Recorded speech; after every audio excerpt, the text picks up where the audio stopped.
Hello everybody. So we are going to start with an introduction to ecology. In this particular session, we'll be dealing with what is ecology, what is the definition of ecology, and how ecology is studied, or what are the different subdivisions of ecology, and what is the importance of studying ecology. This much topics will be dealt in this session. So, if we are taking a look around us, we can classify the objects which are surrounding us into two main groups, and these two main groups are abiotic and biotic components, or we can say, classify them as abiotic or non-living components and biotic as living components. These abiotic components consist of soil, water, air, and different forces of nature like light, gravity, etc. And the biotic component includes all the living organisms present, including plants, animals, microorganisms. So, if we are taking our life is influenced by our environment. And what we mean by the term environment is that it denotes the surroundings of an organism. Simply, the meaning of the word environment is surrounding or encircle, and this particular word has originated from the French word environner, and this simply means our surroundings. And if we are taking our surroundings, it consists of both abiotic and biotic components. That is, our environment is surrounded by complex of many variables is called as environment. So an organism environment is complex of many variables which surrounds a living organism. And ecology is the interrelationship between abiotic and biotic components, as well as the relationship among the individual biotic component. We all know that the abiotic and biotic components are interacting with each other.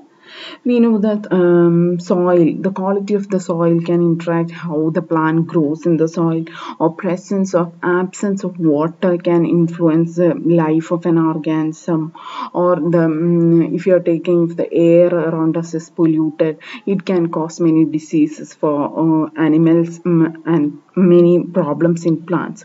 So these abiotic and biotic components are interacting with each other, and within the biotic components also there are interaction between plants and animals between themselves and with microorganisms.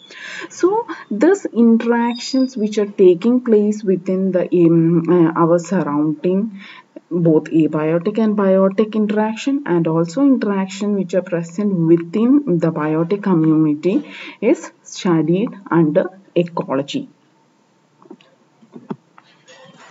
Now, the term ecology was proposed by H. Reiter, and this particular term consists of two parts, oikos and logos, and it has originated from a Greek word. And the meaning of oikos is dwelling place, and meaning of logos is study. So, in simple terms, ecology is the study of a living organism in their natural habitat or home. This is the most simple definition we can give for ecology. That means studying about an organism in its home or natural habitat. Whereas the most well accepted definition for ecology has been proposed by Ernest Haeckel, and the definition says that ecology is the study of reciprocal relationship between living organism and their environment. Now, if we are just looking back into the history of ecology, we can see that in the olden days, ecology was categorized or classified into two groups, plant ecology and animal ecology. In plant ecology, it dealt with study of interaction of plants with the environment, and in animal ecology, it dealt with study of interaction of animals with the environment. Nowadays or modern days, this classification into plant ecology and animal ecology is not accepted, or this particular classification has been discarded, and these both classes, plants and animals, have been grouped together and studied. Nowadays, if you are looking into ecology, there is no different classification for plant and animal ecology. Instead of that, they both are grouped together and studied. Now let us look into what are the scopes and relevance of studying ecology. So studying about ecology teaches us the needs for sustainable utilization. Sustainable development or sustainable utilization is defined as using the natural resources which are available around us, keeping in mind that these resources are also are belonging to our future generation also. So we are utilizing our natural resources, keeping in mind that future generation also have a right to the resources which are available now.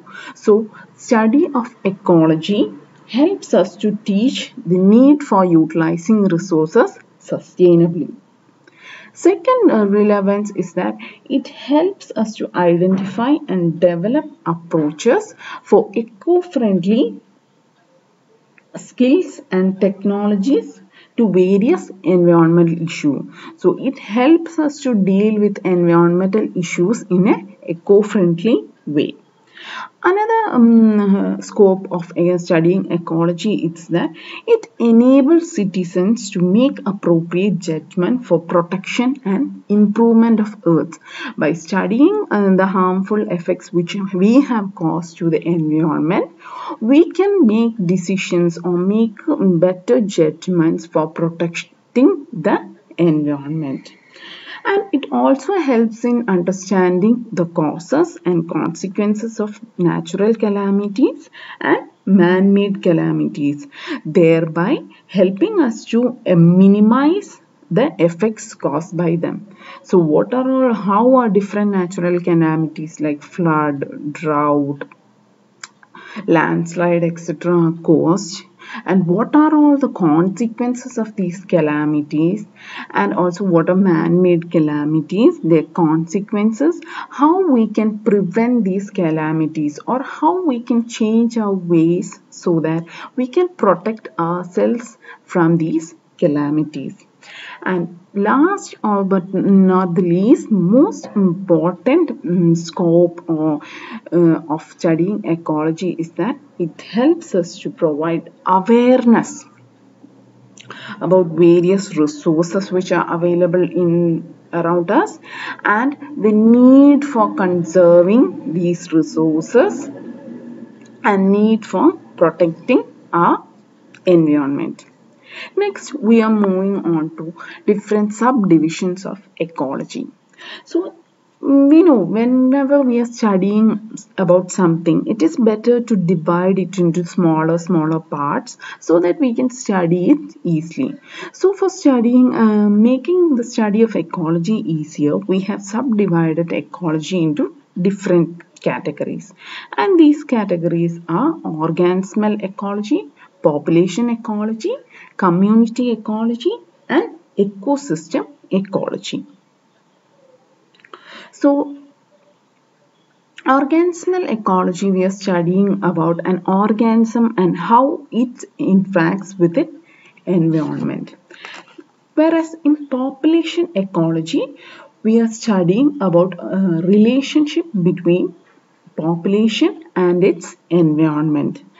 As I hope you all know, population is a group of individuals of a particular species is called as population. If you are studying about a single organism and its relation to its environment, it is called as organspell ecology. And if you are studying about a group of individuals of a particular species and their interaction with environment, it is called as population ecology. And the study of population ecology is called as horticology. Next subdivision is community ecology. or it's known as synecology. And it is the study of communities and their interaction with its environment. How community, structure of community, development of community, and distribution of community are studied under community ecology. And last subdivision of ecology is ecosystem ecology. An ecosystem is a functional system which is formed by communities and their environment. So ecosystem, or the meaning of ecosystem is that it's a functional system which is formed by communities and their environment. In ecosystem ecology, we are studying the different organizational and functional aspects of ecosystem.